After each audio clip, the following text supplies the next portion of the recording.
Daily Audience, sales promotion using the internet. Hello, this is Brian Winfrey. I provide the social media management and SEO services known as Daily Audience.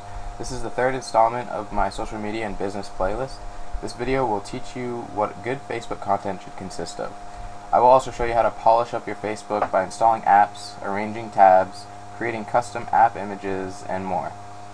Lastly, I will teach you an excellent, lesser-known way to promote and reach out to your specific targeted audience using Facebook groups. This method essentially allows you to advertise and connect with people for no money at all.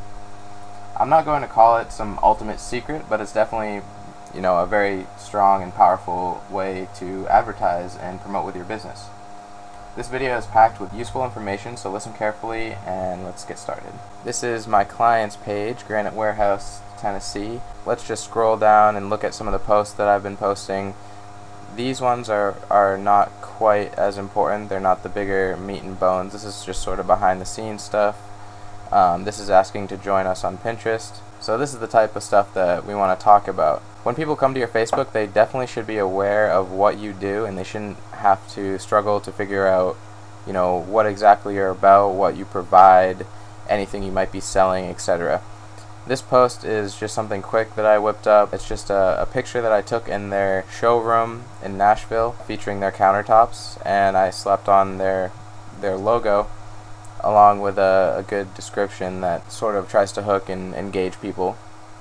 I also followed it up with several hashtags. Hashtags on Facebook aren't too popular, but if we go ahead and click Nashville, hashtags definitely get used, especially for major cities and local sort of things. You definitely should use hashtags if you can.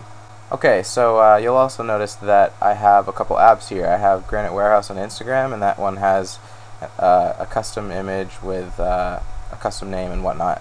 And then I just have Pinterest, which isn't really customized yet. But first I'll show you how to actually install these. It's incredibly easy. Actually, all you have to do is type in the app that you want, like for example Pinterest, followed by page app. You can get Pinterest, and then Instagram is the same thing, Instagram page app. Once you find the one that you want, you can just click on it. And I already have it installed, but it'll have you choose the actual page you want to install the tab to. And then you can go ahead and install that tab, add that tab, and let's go back. And then the tab will be featured here. If you want to add a custom image, what you're going to want to do is go to Settings, go to Apps, and then this will show all the apps you have. You can click Edit Settings, and you can add a custom page name. I will call it Join Us on Pinterest, Start Pinning on Pinterest, something like that, just something interesting. You can click the change button and add a custom thumbnail, and I have already created mine right here. It looks incredibly blurry on Photoshop. That's because they require you to use a certain size. As you see, 111 by 74 pixels. You must create it at that size. But once you upload it, it doesn't look so bad. So this is the one I created for Pinterest. And it's kind of strange. After you upload it, you don't need to click anything. It's just done. You can go back and click Save and OK. Now if we go back to the page, we'll notice that it says Start Pinning on Pinterest, and it has our the little custom image that we made. Next I'll show you how to sort of do some arrangement. If you notice up here, the tabs are in this order: Timeline, About, the Instagram tab that we made, and then you can click More. I actually don't like that because I just changed around a couple things. I actually didn't put a longer name because I noticed that it actually blocks more tabs from being shown. So stick to shorter names if you can. I might come up with something more interesting. For example, if you had products that you were selling or things that you were trying to promote, you could just put the name as Deals. For example, if you were offering deals on your Instagram or Pinterest, or promotions, things like that.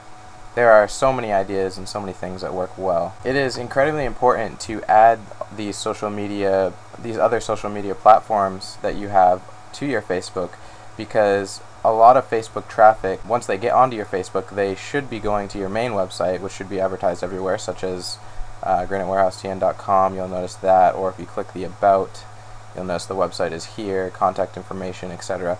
They'll either be going there, or they'll be going to other your posts, such as Pinterest. This one leads to our Pinterest. Anything they can click, anywhere where the traffic can go, you want to lead it in your direction, not somebody else's direction or anywhere else that you don't want.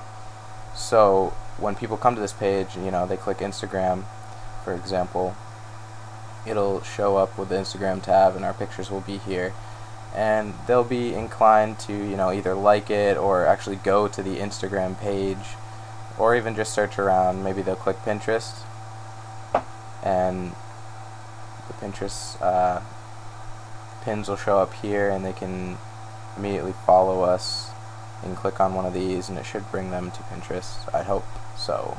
Okay, so it looks like it brings them to this, and either way that goes to the Pinterest, and if they click this, it goes to should go to our main website.